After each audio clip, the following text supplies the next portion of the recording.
जिसके लिए तू इतनी देर से छटपटा रही थी और यूं ही नाक नाक मुंह चढ़ा रही थी। अरे जालिम, नाश हो तेरा। तुझे तो चाहिए था उछलती कूदती मेरे सम्मुख आती और यह शुभ समाचार मुझे सुनाती और मुंह मांगा इनाम पाती। अरे डायन औरत, अगर राम को राज्य मिल भी गया, तेरे बाप का क्या जाता है?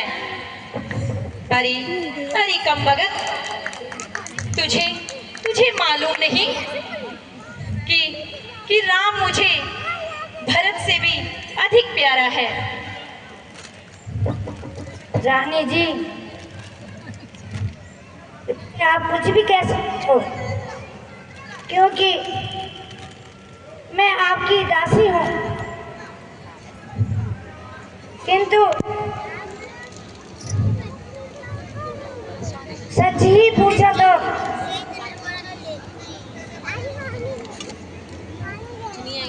आप अपने ही बनावट में रहती हो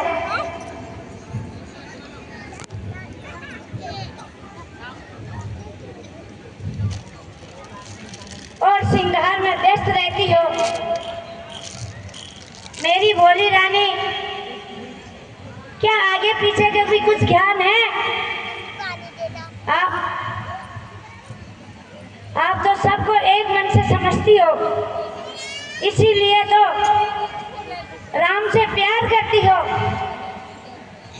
जरा आज की रात बीत जाने दो, फिर देखते क्या गुल खिलते हैं और तथा क्या नतीजे निकलते हैं। अब रोगी, पछताओगी और हाथ मलती।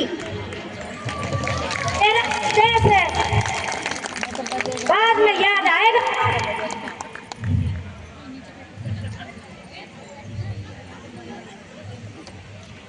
मंत्रा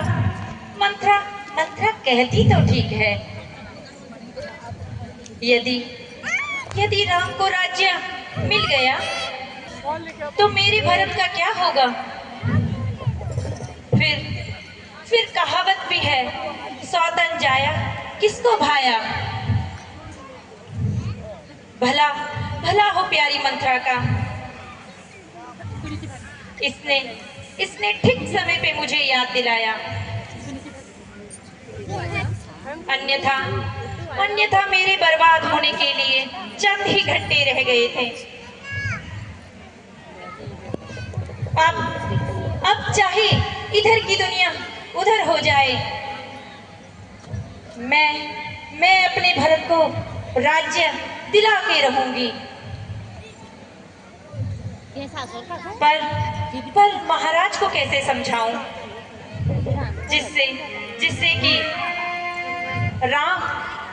राम उनकी आंखों से दूर हो जाए। मंत्रा, अरे ओ मंत्रा, कहती तो तू ठीक है, किंतु मेरी समझ में नहीं आता कि मैं महाराज को कैसे मनाऊं और मैं उनको अपने वश में कैसे लाऊं। अरे मेरी प्यारी सखी, नाराज हो गई क्या? नाराज? और मैं? या कैसी बातें कर रही हो? जरा मेरे समीप आओ, मैं आपको सारे तरकीब बताती। लो आ गई मंत्रा, जल्दी बतला। तो फिर सुनो,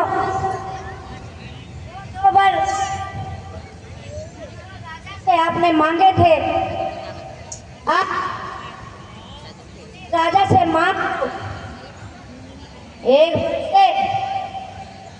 तो राज्य और दूसरे वक्त राम को 14 वन भगवान का बर्दाश्त बस। और यदि इतना कर लोगी, बाकी मैं सब संभाल लूंगी। शाबाश मंत्रा, शाबाश। ठीक ठीक समय पे याद दिलाया तुमने, वरना वरना मैं तो भूल ही गई थी। अब तू भी देख, मैं कैसे स्त्री चरित्र दिखलाती हूँ और हथेली पे सरसों कैसे जमाती हूँ। अच्छा अच्छा मंत्रा, तुम जा सकती हो। प्रणाम रानी। चिरंजीवी।